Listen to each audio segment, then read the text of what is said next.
La Russie est depuis des décennies le pays le plus mal compris de la planète. Ce n'est pas l'ennemi de cinéma que beaucoup imaginent. Ce n'est pas non plus le paradis que certains nostalgiques croient se rappeler. C'est autre chose. Quelque chose de plus compliqué, de plus fascinant et à bien des égards de bien plus humain que tout ce que les journaux télévisés te montreront. Aujourd'hui, on va voir comment les gens vivent vraiment là-bas. Pas les politiques, pas les oligarques, la personne ordinaire, celle qui se réveille chaque matin dans le plus grand pays du monde. Et je te le dis tout de suite, il y a un fait dans cette liste qui va complètement changer ta façon de voir ce pays. Le fait numéro 2 est tellement inattendu que la plupart des gens n'y croient pas tant qu'ils n'ont pas les chiffres sous les yeux. Mais allons dans l'ordre, parce que chaque élément a son histoire, et tous ensemble ils dessinent un portrait de la Russie que les médias montrent rarement. Si ça te passionne de découvrir comment vivent les gens dans les coins les plus surprenants du monde, abonne-toi maintenant et active la cloche pour ne rater aucun de nos documentaires. Fait numéro 10, une taille qui ne rentre pas dans la tête. Commençons par le plus basique, parce que sans comprendre la taille de la Russie, aucun autre fait n'a de sens. La Russie couvre plus de 17 millions de kilomètres carrés. C'est presque le double des États-Unis ou de la Chine. Et pour te donner un repère qui parle, c'est plus de 30 et 1 fois la superficie de la France métropolitaine. Si tu posais la Russie sur la carte de l'Amérique du Sud, il te resterait du territoire en trop. Si tu la posais sur l'Afrique, pareil. Mais le chiffre ne dit pas tout. Ce qui te fait vraiment comprendre l'échelle, c'est ça. La Russie s'étend sur 11 fuseaux horaires. 11. Quand il est midi à Moscou, il est déjà 23 heures dans la péninsule du Kamtchatka, à l'extrême orient du pays. 23 heures. Et c'est toujours le même pays. Une journée de travail se termine à Moscou au moment où le Kamtchatka s'apprête à dormir. Un fonctionnaire de la capitale et un pêcheur du Pacifique vivent sous le même drapeau, mais dans des mondes chronologiquement séparés. Pour traverser la Russie d'un bout à l'autre en train, il te faut entre 6 et 7 jours complets sans t'arrêter. 6 jours de train pour traverser ton propre pays. Le transsibérien, qui relie Moscou à Vladivostok sur l'océan Pacifique, mesure 9289 km. C'est le plus long trajet ferroviaire du monde et aucun autre ne s'en approche. Le train traverse 427 villes, 8 fuseaux horaires et longe certains des paysages les plus inhospitaliers et en même temps les plus beaux de la planète. Des steppes sans fin, le lac Baïkal, la taïga sibérienne qui n'en finit pas. Sa construction a duré 25 ans et a commencé sous le règne du tsar Alexandre III en 1891. En coût actualisé, on estime la facture à l'équivalent de plusieurs dizaines de milliards d'euros d'aujourd'hui. Ce fut le projet d'infrastructure le plus ambitieux de son époque, et ça reste l'un des ouvrages d'ingénierie les plus impressionnants de l'histoire humaine. Et pourtant, la majeure partie de cette terre immense est pratiquement vide. La densité de population de la Russie est d'à peine 8 habitants au kilomètre carré, l'une des plus faibles au monde pour un pays de cette taille. À titre de comparaison, la France, c'est environ 120 habitants au kilomètre carré.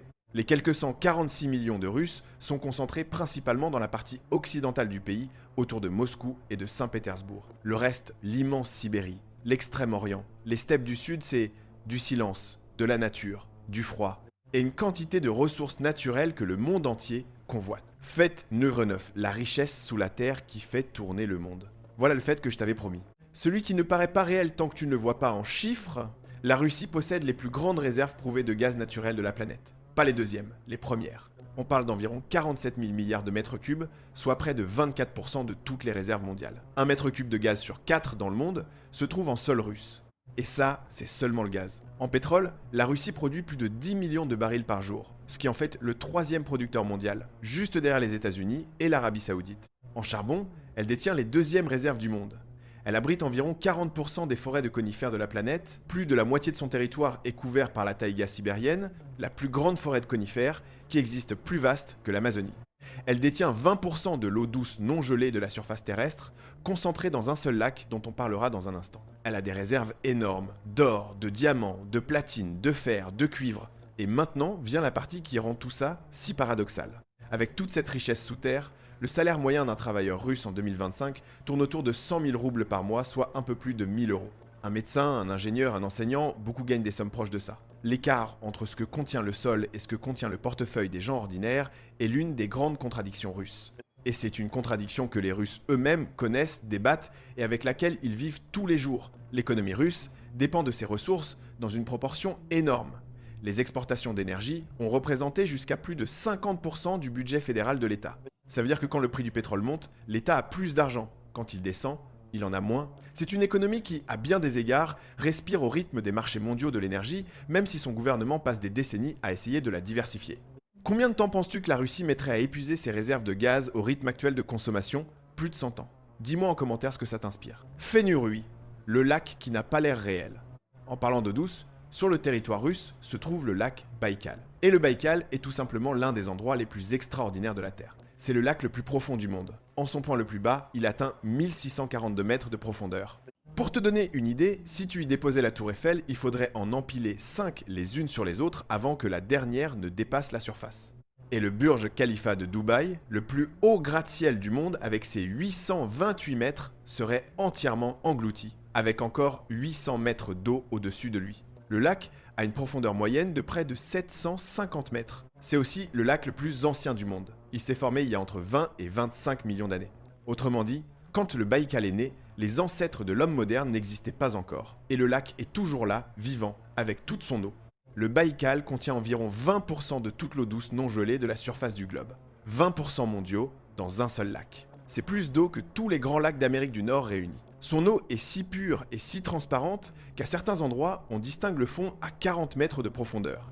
Et dans ce lac vivent environ 1700 espèces de plantes et d'animaux, dont plus de la moitié n'existe nulle part ailleurs sur la planète. Parmi elles, la nerpa, le seul véritable phoque au monde qui vive exclusivement en eau douce. Personne ne sait exactement comment les ancêtres de ces phoques sont arrivés dans un lac situé à des centaines de kilomètres de l'océan le plus proche.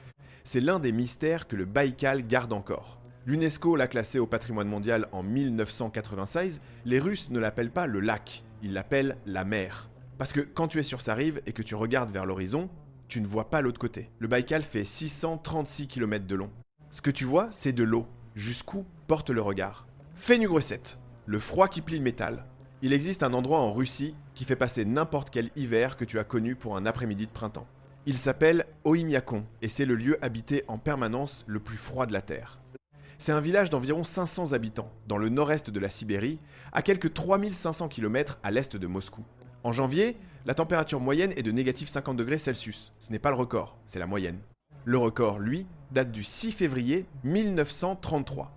On y a mesuré négatif 67, 8 degrés Celsius. Presque 68 degrés sous le point de congélation de l'eau. C'est la température la plus basse jamais enregistrée dans un lieu habité en permanence dans l'hémisphère nord. Comment on vit là-bas? Commençons par les bases. L'eau gèle avant de toucher le sol si tu la jettes en l'air, les batteries de téléphone meurent en quelques minutes, les voitures ne sont jamais éteintes de tout l'hiver parce que si tu coupes le moteur, il ne redémarre plus. Les conducteurs laissent tourner le moteur pendant des jours entiers. Les thermomètres numériques cessent tout simplement de fonctionner parce qu'ils sont calibrés pour des températures qui, à Oymyakon, sont considérées comme douces. Un jour, on y a installé un thermomètre électronique comme attraction touristique. Il s'est cassé au bout de quelques jours, le froid ayant dépassé sa limite de mesure. Les canalisations d'eau sont enterrées très profondément pour éviter qu'elles ne gèlent. Et pourtant, certaines maisons n'ont pas l'eau courante et utilisent des latrines en extérieur. Oui, des latrines dehors, à négatif 60 degrés Celsius. Les enterrements en hiver sont un processus compliqué. Le sol est gelé en permanence à quelques centimètres de profondeur et il faut le réchauffer pendant des jours avant de pouvoir creuser. Et pourtant, 500 personnes vivent là. Elles vont au travail, emmènent leurs enfants à l'école, font leurs courses, ont leur routine. Le nom Oymyakon signifie ironiquement, en langue locale, l'eau qui ne gèle pas à cause d'une source d'eau chaude présente dans la zone. Dans le village qui porte ce nom, même l'alcool peut geler. Toi, tu pourrais vivre avec ces températures? Dis-le-moi en commentaire. Et si ce documentaire te plaît, mets un pouce bleu pour que plus de gens puissent découvrir ces histoires. Fait numéro 6, le capital humain que le monde envie. Il y a une chose en Russie que beaucoup de pays développés pourraient lui envier, la formation de sa population. Le taux d'alphabétisation russe est de 99,7%, pratiquement universel. Ça la place parmi les populations les plus éduquées du monde. Le système éducatif soviétique a été conçu avec une obsession particulière pour les mathématiques, les sciences exactes et l'ingénierie. Cet héritage est toujours là. Les élèves russes obtiennent régulièrement des résultats supérieurs à la moyenne internationale en maths et en sciences. Les mathématiciens et les physiciens russes sont reconnus dans les universités les plus prestigieuses du monde et notamment en France, où l'école mathématique russe a une réputation immense. Selon les données de l'OCDE, environ 54% des adultes russes entre 25 et 64 ans ont achevé des études supérieures ou équivalentes.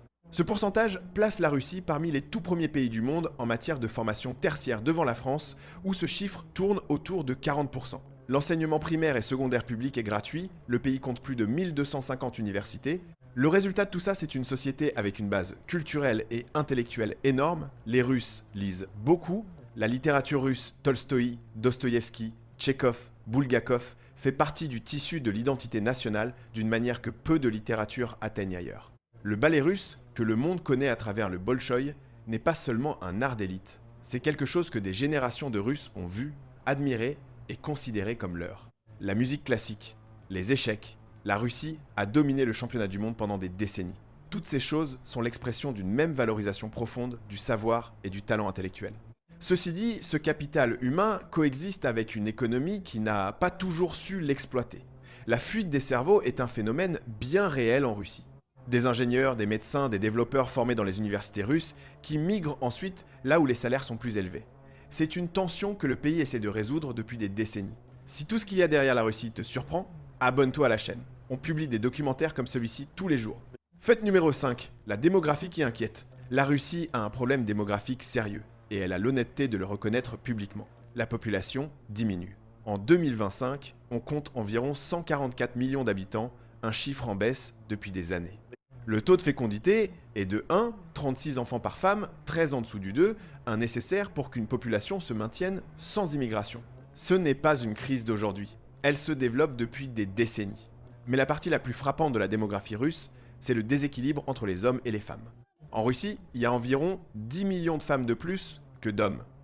78 millions de femmes contre 68 millions d'hommes. Selon les données les plus récentes, les femmes représentent près de 54% de la population totale. Cet écart énorme a plusieurs explications. La première, c'est l'espérance de vie. En Russie, les femmes vivent en moyenne près de 79 ans. Les hommes, environ 68 ans. Une différence de presque 11 ans. C'est l'un des plus grands écarts d'espérance de vie entre les sexes au monde. Pour comparer, en France, l'écart est d'environ 6 ans. En Russie, il est quasiment doublé. Pourquoi les hommes russes meurent-ils plus tôt? L'alcool est un facteur documenté et largement étudié, le tabac aussi. Les décès par accident de la route, les suicides et les maladies cardiovasculaires touchent de manière disproportionnée les hommes en âge de travailler. L'histoire du XXe siècle pèse également, la Russie a perdu des dizaines de millions d'hommes pendant la Seconde Guerre mondiale, et même si les vétérans de cette guerre ne sont plus là, le déséquilibre créé alors a laissé des traces générationnelles qui mettent très longtemps à se refermer. Le résultat concret de tout ça, c'est une société où beaucoup de femmes, en particulier âgées, vivent seules avec des retraites en moyenne inférieures à celles des hommes. C'est une réalité sociale que les familles russes affrontent très directement au quotidien et qui façonne la culture et les dynamiques familiales du pays. À cela s'ajoute la guerre en Ukraine, commencée en 2022, qui selon des démographes indépendants a encore accentué ce déséquilibre, les pertes au combat étant majoritairement des hommes en âge productif. Le gouvernement russe, conscient du problème, a lancé des programmes pour encourager la natalité, y compris des primes en espèces pour les naissances supplémentaires. Mais résoudre un écart démographique de plusieurs décennies avec des politiques de quelques années, c'est comme essayer de chauffer la Sibérie avec une bougie. Les maths ne suivent pas. Ce que dit l'histoire récente, en revanche, c'est que la Russie a déjà survécu à des crises démographiques bien pires. La révolution de 1917, les famines des années 30, les plus de 20 millions de morts de la Seconde Guerre mondiale. Qu'elle soit sortie de tout ça avec 144 millions d'habitants et une culture intacte, dit quelque chose sur sa capacité de résilience et sur celle de son peuple. Fait numéro 4, la cuisine que tu ne connais pas. Si tout ce que tu sais de la nourriture russe se résume à la vodka et au caviar, tu passes à côté de quelque chose. La gastronomie russe est riche, variée et a beaucoup plus à offrir que ce que son image extérieure suggère. Le petit déjeuner russe typique n'a rien de glamour, la katcha, une bouillie d'avoine ou de sarrasin servie avec du beurre, du pain noir dense avec un peu de fromage ou de charcuterie, et du thé. Les Russes boivent du thé en quantité impressionnante, avec du sucre, parfois avec de la confiture. Et le samovar, ce grand récipient métallique pour faire bouillir l'eau, a été pendant des générations le centre de la vie domestique russe. Le borsch peut être la soupe la plus célèbre du pays. Une soupe de betterave avec des légumes et de la viande, servie avec une cuillerée de crème aigre, épaisse, sombre, nourrissante. Les pelmeni sont de petits raviolis farcis à la viande l'équivalent russe des ravioles italiennes. On les faisait bouillir et on les préparait en grande quantité pour avoir à manger pendant les semaines les plus froides de l'hiver. Les blinis sont une sorte de crêpe très fine qu'on mange avec du miel, de la confiture, de la smetana, la crème aigre ou avec du caviar pour les grandes occasions. En parlant de caviar, le caviar noir d'esturgeon, que le monde connaît comme l'un des produits les plus chers de la planète, est russe par excellence. Il vient de la mer Caspienne et de la mer Noire. Le caviar beluga, la variété la plus haut de gamme, peut atteindre plusieurs dizaines de milliers d'euros le kilo sur les marchés internationaux. En Russie, il existe une longue tradition de le servir sur du pain noir avec du beurre, une combinaison qui, pour le palais russe, est parfaitement naturelle. Et la vodka, il faut en parler honnêtement, la Russie est le plus grand consommateur de vodka au monde. La boisson est apparue au XIVe siècle et est devenue un élément si profond de la culture que fait étonnant jusqu'en 2011.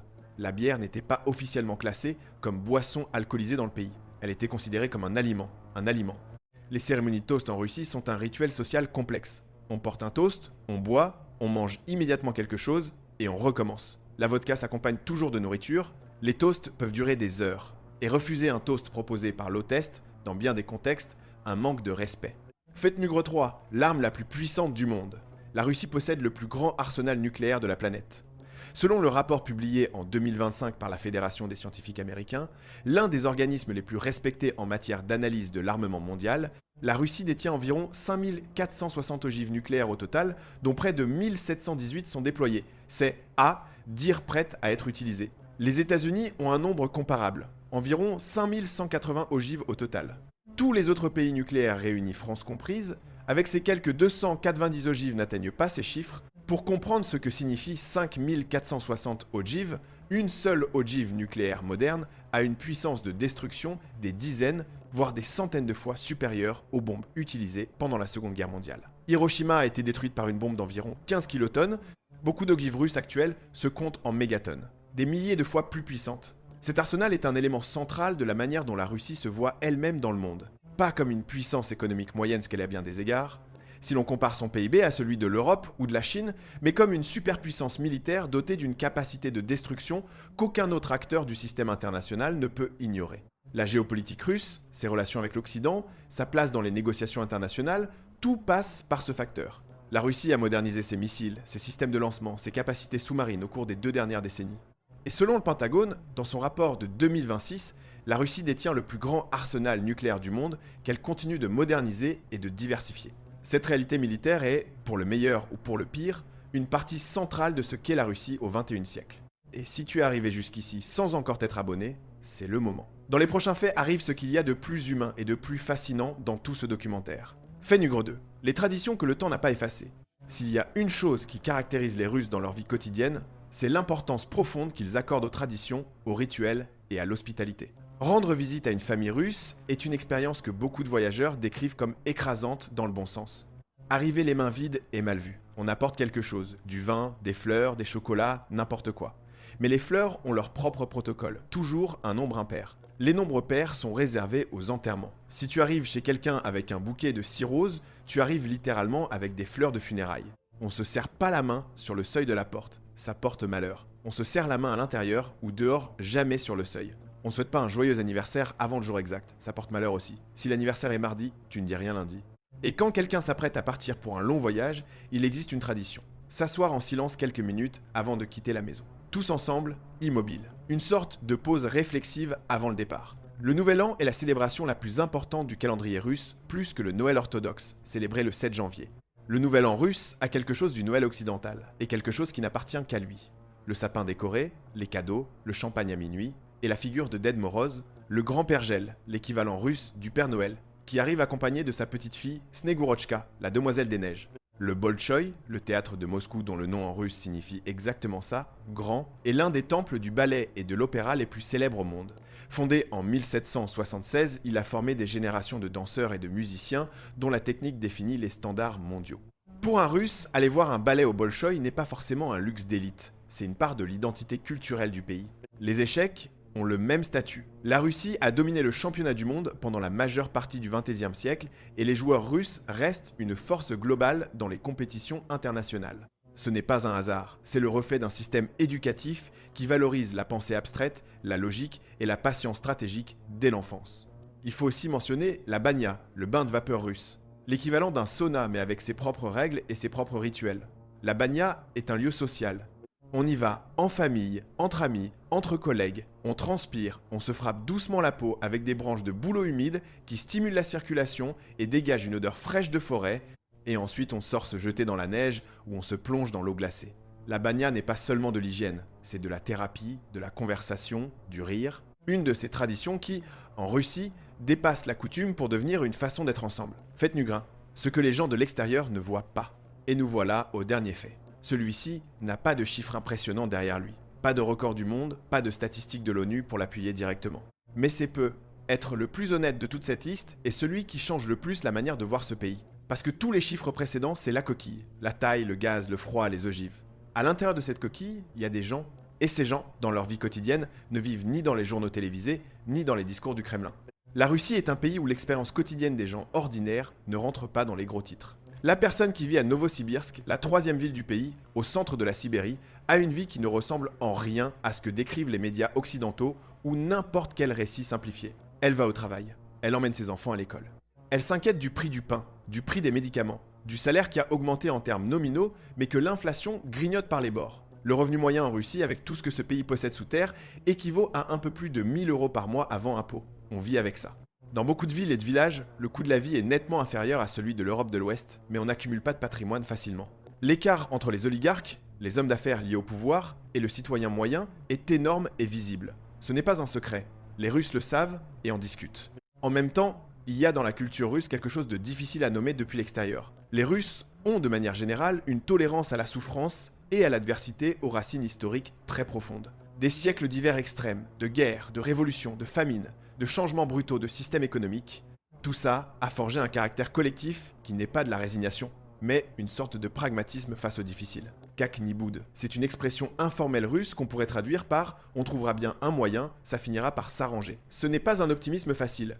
C'est plutôt la conviction que le problème, aussi grand soit-il, finira par se contourner. La relation des Russes avec leur propre pays est elle aussi contradictoire, de manière fascinante. Beaucoup critiquent le gouvernement avec une franchise totale en conversation privée. Et en même temps, ils éprouvent une fierté sincère pour l'histoire, le territoire, la culture, les réussites scientifiques et artistiques de leur pays. Les deux ne s'excluent pas. Tu peux te plaindre de la bureaucratie et te sentir en même temps partie de quelque chose d'immense, d'historique. Cette tension entre l'insatisfaction du quotidien et la fierté culturelle profonde peut être ce qui définit le mieux le russe ordinaire, mieux qu'aucun autre chiffre ne pourrait le faire. La Russie, c'est 11 fuseaux horaires, le lac le plus profond de la planète, le plus grand arsenal nucléaire du monde, le froid le plus extrême habité en permanence. Une littérature qui a changé l'histoire, et un salaire moyen qui ne reflète rien de tout ça. C'est un pays de contradictions monumentales qu'il faudra des générations pour comprendre entièrement si tant est qu'on le comprenne un jour entièrement. Voilà la Russie vue de l'intérieur. Pas depuis les palais du Kremlin, pas depuis les sanctions et les communiqués de presse. Depuis la table de cuisine où quelqu'un boit son thé du matin avant de sortir travailler par négatif 10 degrés Celsius. C'est cette Russie-là que presque personne ne connaît. Celle qui n'apparaît ni dans les analyses géopolitiques, ni dans les gros titres de guerre. Celle qui a des voisins, des dettes, des photos de la grand-mère au mur, une chanson préférée qu'elle écoute quand elle est seule. Celle qui attend l'été parce que l'été est court et qu'il faut en profiter. Celle qui organise des repas interminables autour d'une table couverte de plats parce que cette table, c'est l'endroit où la vie se passe vraiment. La Russie n'est pas facile à comprendre. Mais elle ne mérite pas qu'on cesse d'essayer. Parce que quand on prend la peine de regarder de près, on trouve quelque chose de véritablement extraordinaire. Un peuple ancien, complexe, contradictoire, qui a survécu à presque tout ce que l'histoire a pu lui envoyer et qui est toujours là, avec son thé, sa vodka, sa bagna et sa façon bien à lui d'affronter le monde. Si ce documentaire t'a ouvert les yeux sur quelque chose que tu ignorais, abonne-toi à la chaîne pour continuer à découvrir comment vivent vraiment les gens dans les endroits les plus extraordinaires et méconnus du monde.